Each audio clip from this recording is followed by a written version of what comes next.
All right, welcome back. It's still Galaxy today, and of course, we are looking at why couples quarrel on the show this morning. We have yet another guest joining us. She is Mrs. Iyabo Regina Obasa.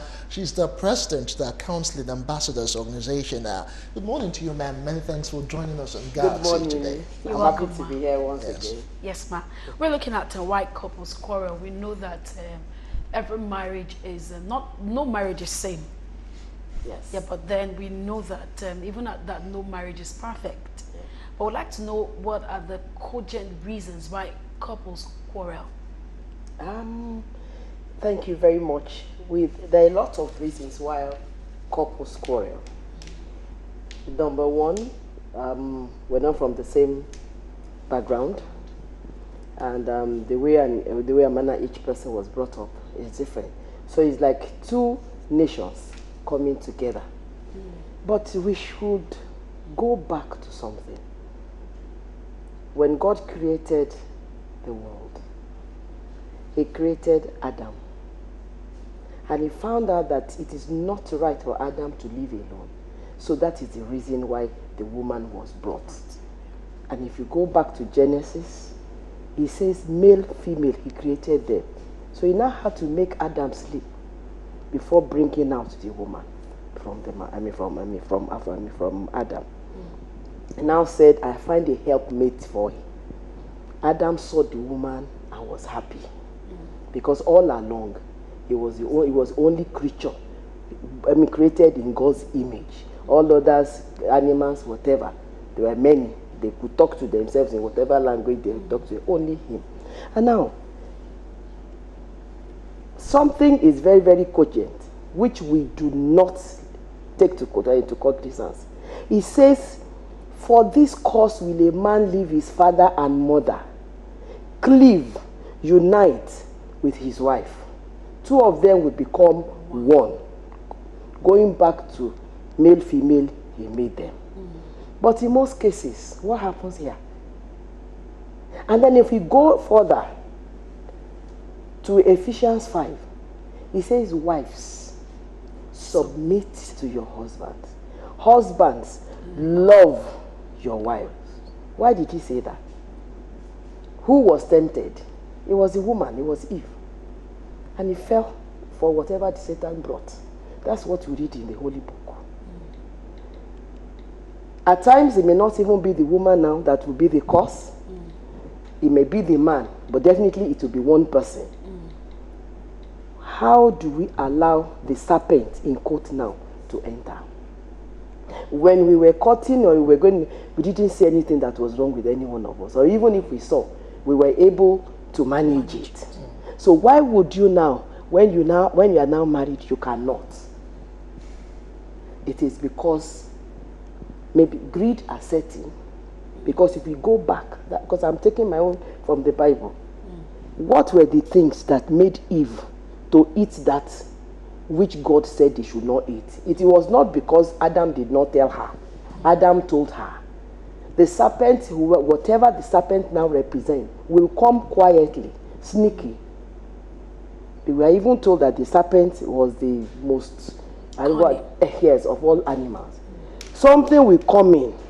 Is either through the husband's family, or through the wife's family, or through friends, or through environment, or through whatever, but it will come in. So no marriage is insulated from problems. Okay, fine. We'll come back to you, ma'am. Now, you mentioned two things. Megan, I want you to also speak on that. You talked about husbands loving their wife and wives submitting to their husbands. This issue of submission has actually brought a lot of issues when you talk about marriage. How far can a woman go in terms of submission? She should forget completely all about her own dreams, her own aspirations, just because she has to do exactly or submit to what the man wants her to do. Okay. This issue of submission, love your wife. Now, in that same Ephesians chapter 5, if you get to verse 21, it repeated, submit to one another. Yes. So it goes beyond the wife submitting to the husband. It is the African blood of oppression and slavery that is making men to think they are the lion of the tribe of their family and the alpha and omega of their generation.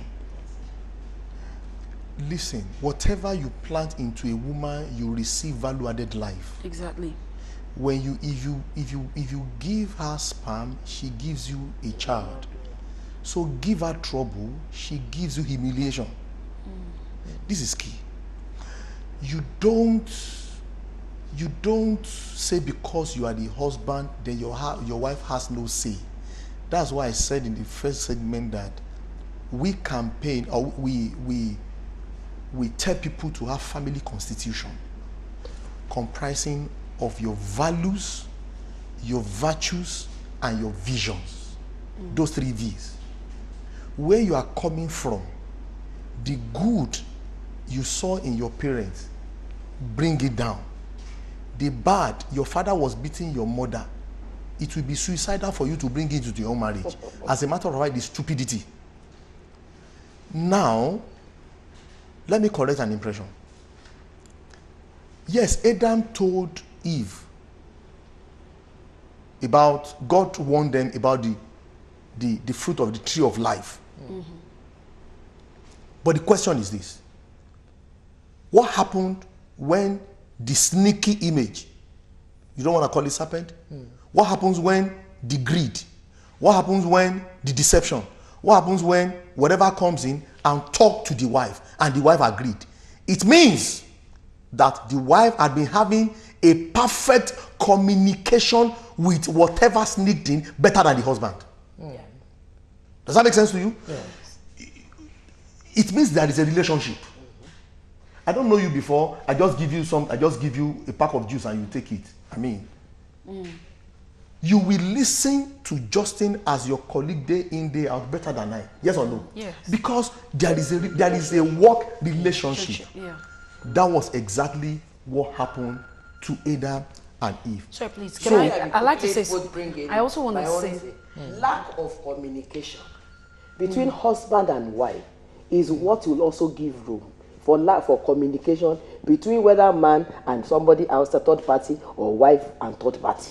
okay, but Effective communication. communication. Yes. okay, so I like us still on that part now. A whole lot of people, or there's an argument which to an extent I support, is that we know the man is to protect, and at the time the wife was being lured, he was not there, which means she was actually bare, naked before the creeping image, and nobody dared to protect him. But away from that, I think a whole lot of us get this mixed up when it comes to submission. People don't know the difference between submission and subjection.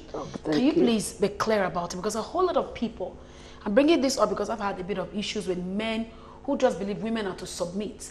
But looking at the Holy Book, it said to your husband, not just to any man, your own husband. You respect other men, but not submit. So I think a whole lot of people do not. You still have to respect your husband. No, you will. No, I'm saying your husband from other men.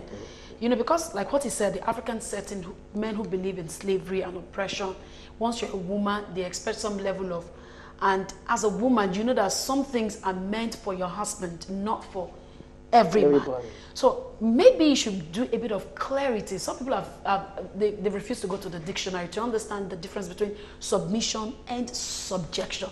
Even as a husband, if you expect your wife to submit, what exactly is submission? Does submission mean a woman should be silent, say nothing, have no say over her children, have no say when it comes to decision making, her take has, you know, maybe you should clarify things. I don't think that is what God is saying here.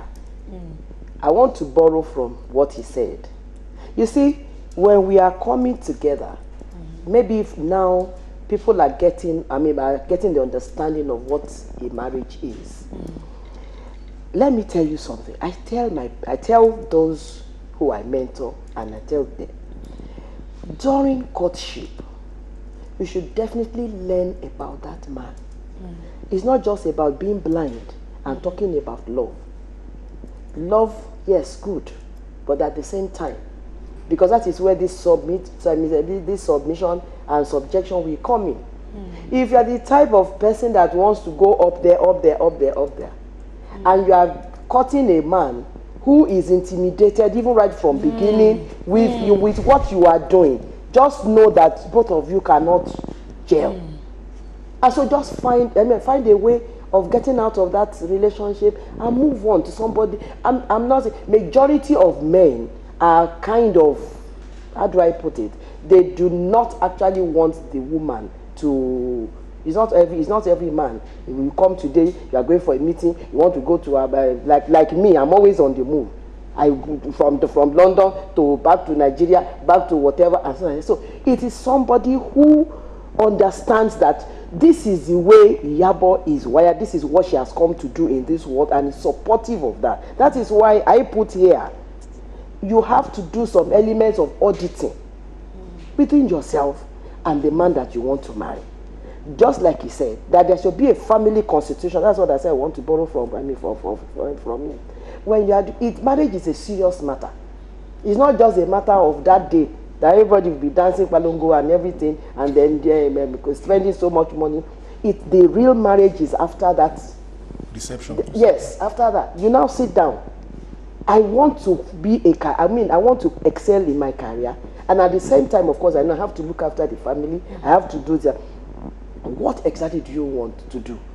Do you want to spend the woman? Are you now going to spend the first 5 years of your marriage looking after the children, praying, and hopefully the children come around that time so that at least you can? Because the first 5 years of the lives of the children is very, very important. Yes. Then after that, whatever it is that you want to do, you can do. But most men will not sit the woman down. And the woman at times will not sit down. If you don't want me to work, you should have a reason. And if I'm not going to work, having gone to university, meeting me in university, you definitely know that this person is up for something. And then if you now want me to put all those aside and sit at home and look after the children throughout my life, there has to be something you will put in place there, because number one, you have to understand me, myself, how I am. Can I just sit down and be looking at the four walls of the room and not do anything, or what? Those are the issues. Those are some of the things that cause all this problem. And because from there, you are not. That's where all those misunderstandings start coming in. And then, of course, when you start listening to the third party, whether it is your mother-in-law, whether it is your sister-in-law, whether it is kiniko-in-law, even friends of husband or friends of wives. These are the areas. These are the things that. These are the areas that cause all this. Even whatever it is that you even hear. There should be communication. My brother has said effective communication. There should be effective communication in the home. If there is nothing, because Yoruba people will say, "Shemin bie ni oduore." That is, if he's my friend, if I'm hurting, if I do not understand some things, if I'm not able to ask him, so that he can also tell me what is in his mind, and then we iron those things out. You see, all those things will be building, and that is what leads to abuse.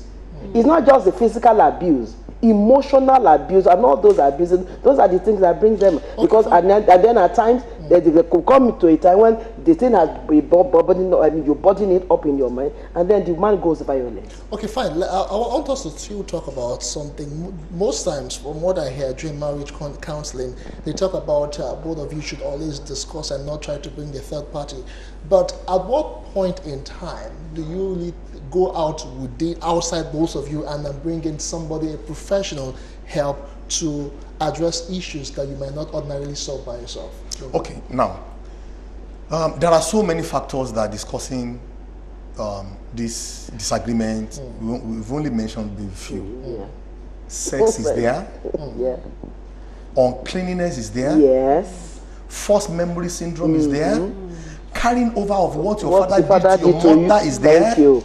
There are so many, you understand? Too. But you see, let me quickly warn somebody. This is not an advice, this is a warning. I will make for him a helpmate. If you are not operating on that platform, it's a different story. But you know what? Whether biblically or non-biblically, it has been proven that women are actually helpers for men. Don't let anybody come and fool you that I'm helping you as a woman. They are made of 7 ribs, perfection. You are made of 9 ribs, imperfection. What is the meaning of helper? Let me give you this very simple analysis. I'll answer your question. Somebody is drowning in a swimming pool. Who do you send there to go and rescue the person? Someone who can obviously swim. A helper? A helper, yeah. So, a woman actually, I walked into a popular shop on Jeremiah Street, London, some years ago. And the woman saw my wife. Oh, your wife is beautiful. I love her set of teeth. After we shop, we were going, she packed things and gave to me. Then I asked, Ma, but you were praising my wife, but now you are giving me things. Then I heard it. He who finds a wife Finds a good and obtain favor. It is he who found that received the favor, not she that was found. The favor can be extended to her, but he's the one that will enjoy the favor. Definitely. When you marry your own, there is an automatic favor resting on you. You don't need to go anywhere before you know the person to marry. When you are dating that person, you see favor following you everywhere. That's one of the serious criteria. Now, at what point do you bring when you cannot control the situation on ground? Let me refer to submission and subjection. Very quickly, please. Submission is my wife accepting what I am telling or what the order I am giving, accepting willingly. Subjection is controlling her, manipulating her, forcing her. That's the difference.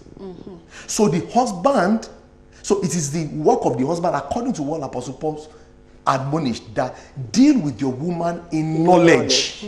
So you must find a way of expressing and discussing that point with her for her to buy into it, to understand it. So that many people come to me for coaching that my wife is not supporting my vision because you are not getting results.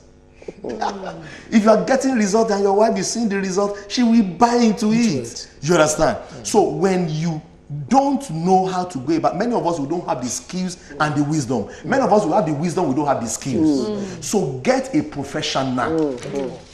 If he's a pastor, make sure that that pastor is trained. I'm saying it loud and clear on air. Make sure that pastor is trained, is a professional pastor, not just hunger, wake up one day pastor. All right, somebody who is well trained, who knows what to do in marriage. Don't just get anybody into your marriage, or else they will destroy it for you. Okay, madam, I just want to get your last word so we could just wrap up.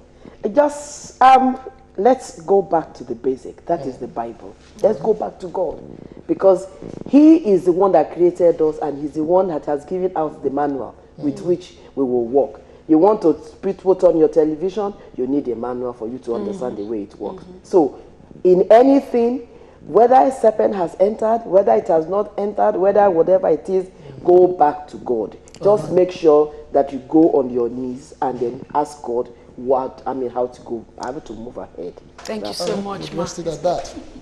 I'm sure Justin's already making up his mind because he's about to be married. And I've already picked a date for his wedding next year. Exactly.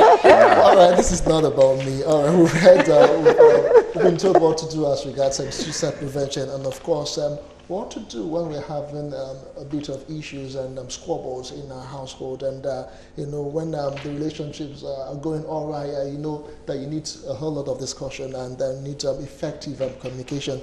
Want to say many thanks to Benga Ademojibi, a certified life coach that joined us this morning. Of course, to Mrs. Iyabo Regina Ubasa, President of the Counseling Ambassadors Organization. Thank you so much for coming this morning. Thank you very much. And I hope for those of us out there, we've penned down one or two things to help us become better.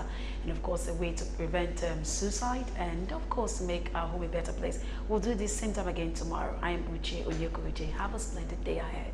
And I'm Justin Akadini. Watch us again tomorrow when we'll be taking the entertainment edition. Bye for now.